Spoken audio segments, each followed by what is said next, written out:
എന്തൊരു പരിപാടി മക്കളെ കാലത്ത് തന്നെ ദീതി വന്നിട്ട് എന്തൊരു ദോശ പോലെ സാധനം കഴിക്കാമെന്ന് അങ്ങനെ നാച്ചുറലായിട്ടിരുന്ന് കഴിക്കാൻ ചിലപ്പോൾ ഒരു കിളി കണ്ടില്ലേ അടിപ്പം കിളിയുടെ ജാതി സൗണ്ട് അവരുടെ അങ്ങനെ തൊട്ടപ്പുറത്തെ എടുത്ത് ചേച്ചി കുട്ടീനെ കൊണ്ടുവന്നപ്പോൾ പിന്നെ കുറച്ച് നേരം കളിപ്പിക്കാൻ വിചാരിച്ചു.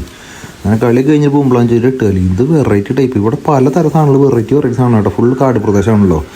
അങ്ങനെ പിന്നെ പോസ്റ്റ് ആയപ്പോൾ വീണ്ടും ബുദ്ധേരെ പ്രതിമേരെ അവിടേക്ക് വിചാരിച്ചു. ഇന്നലെ ടിക്കറ്റ് എടുത്തായിരുന്നു ആൾ പ്രത്യേകം പറഞ്ഞു കൊടുത്തു ഇങ്ങനെ ടിക്കറ്റ് ഒന്നും എടുക്കണ്ടെന്ന് എനിക്ക് ഇവിടെ ഫ്രീ ആയിട്ട് ഞെപ്പം ഉണ്ടെങ്കിൽ കാണാൻ തോന്നുന്നു. പിന്നെ ഞാനതൊന്നും നോക്കിയില്ല പിന്നെ അതങ്ങോട്ട് മുതലാക്കി ഫുൾ ടൈം അവിടെ കുറേ നേരം വീഡിയോ എടുക്കില്ല അങ്ങോട്ട് ഇങ്ങോട്ട് തരാൻ നടക്കില്ല. ആവശ്യ നേരത്ത് വീഡിയോ എടുക്കാൻ വരുമ്പോഴാണ് ഈ ബുദ്ധനെ കാണാനില്ല ഫുള്ള് ഫോഗ് എന്ന് പറഞ്ഞ് മൊത്തം മൂടി കയറില്ല നിലക്കായി. അങ്ങനെ പിന്നെ നേരെ തൊട്ട് ബാക്കിൽ ഒരു മൊണസ്ട്രി ഉണ്ട് നേരെ അവിടേക്ക് വിട്ടു. ഇവിടേക്ക് വരണ ഒരു ആൾക്കാരും ഇങ്ങോട്ട് വരില്ല എന്താ വെച്ച് കഴിഞ്ഞാൽ പെട്ടെന്ന് കാണില്ല അങ്ങനത്തെ ഒരു സ്ഥലത്തായി വരണം. അങ്ങനെ പിന്നെ അവിടെ പാരാ നടക്കലായി വേറെ എന്താ ചെയ്യുക പ്രത്യേകിച്ചൊരു പരിപാടിയില്ല. ജാതി രസമായിട്ടാണ് സത്യം പറഞ്ഞു ഇവിടെ. അങ്ങനെ നോക്കുമ്പോൾ അപ്പോഴേക്കും നമ്മുടെ ദീദി വിളിച്ചു വാടെ മോനെ ഭക്ഷണം കഴിക്കുന്നു. ഇവരെന്ന് പറഞ്ഞാൽ ഫുള്ള് നോണ് മാത്രം കഴിക്കുള്ളൂ. ഞാൻ വിചാരിച്ച് ഇവർ ബ്രാഹ്മൺസ് പോലെയൊക്കെ ബുദ്ധിസ്റ്റ് എന്ന് പറഞ്ഞു കഴിഞ്ഞാൽ. അപ്പോഴേക്കും നമ്മൾ ഭക്ഷണം കഴിക്കലൊക്കെ കഴിഞ്ഞ് വെറുതെ പുറത്തേക്ക് ഇറങ്ങുമ്പോൾ ചേച്ചി കുട്ടീനെ ഉറക്കാൻ വേണ്ടി നടക്കുന്നുണ്ട്.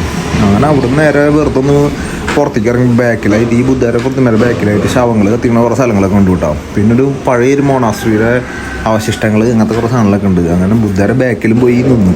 അങ്ങനെ അവിടെ നിന്ന് പിന്നെ കട്ട പോസ്റ്റുകൾ നോക്കി വാൽമാക്കറില്ലത് അതെ.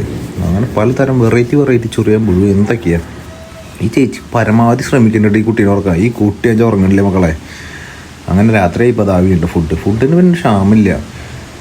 എന്താ ചെയ്യാല്ലേ നല്ല ഫുഡ് അടി നല്ല റെസ്റ്റ്. അപ്പോൾ നാളെയും കൂടി ഇവിടെ ഉണ്ടാവും എന്നിട്ട് പോകുള്ളൂ എന്തായാലും. അപ്പോൾ ശരി കേട്ടോ.